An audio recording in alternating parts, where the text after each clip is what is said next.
Friends, ഇന്ന് ഞാൻ വന്നിരിക്കുന്ന അടിപൊളിയായിട്ടൊരു ചമ്മന്തിയുടെ റെസിപ്പി ആയിട്ടാണ് കേട്ടോ.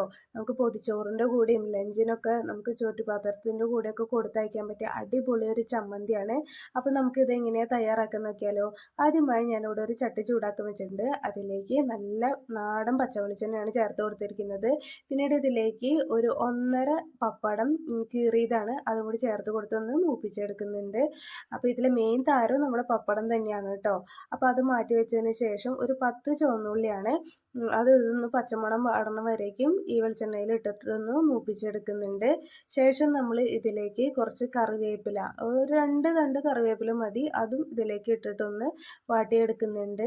ഇതിൽ ഫുള്ള് നമ്മൾ പച്ചമണം മാറ്റിയിട്ടാണ് ഈ ഒരു ചമ്മന്തി ഉണ്ടാക്കുന്നത്. അതുകൊണ്ട് തന്നെ ഇത് ഒരു പ്രത്യേക ഒരു ടേസ്റ്റും കൂടിയാണ് കേട്ടോ. പിന്നെ എരിവിനും പിന്നെ ഒരു കളറിനും വേണ്ടിയിട്ട് വറ്റൽമുളകാണ് ഞാൻ 2 എടുത്തിട്ടുള്ളൂ. അതും കൂടി ഒന്ന് വാട്ടിയെടുക്കുന്നുണ്ട്. ഇനി ഞാനിവിടെ ഒരു 1/4 കപ്പ് തേങ്ങ ചിരകിയതാണ് എടുത്തിരിക്കുന്നത്. അതിലേക്കുള്ള ക്വാണ്ടിറ്റി ഉള്ള സാധനങ്ങളാണ് ഞാനിവിടെ നേരത്തെ വറുത്ത് മാറ്റി വെച്ചിരിക്കുന്നത്. അപ്പോൾ നമുക്ക് ഓരോന്നായി ചേർത്ത് കൊടുക്കാം.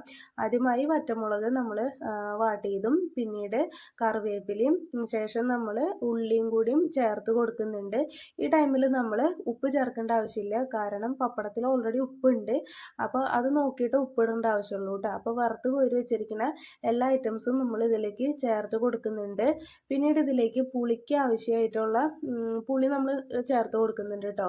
അതിന് മുമ്പായിട്ട് തന്നെ കളറിനും പിന്നെ എരിവിനും വേണ്ടിയിട്ട് കുറച്ച് മുളക് പൊടി ചേർത്ത് കൊടുക്കുന്നുണ്ട്. പുളി നിങ്ങൾ കുറച്ച് മേലേക്ക് ഇടുക, അതായിരിക്കും ഇത്തിരി കൂടി നല്ലത്. ചമ്മന്തിക്ക് ഒരു ചൊടിക്ക് പുളി അത്യാവശ്യമാണ്. അപ്പോൾ അതൊന്ന് വെള്ളം ചേർക്കാതെയും ഉപ്പ് ചേർക്കാതെയും ഒന്ന് ക്രഷ് ചെയ്തെടുത്തിട്ടുണ്ട്.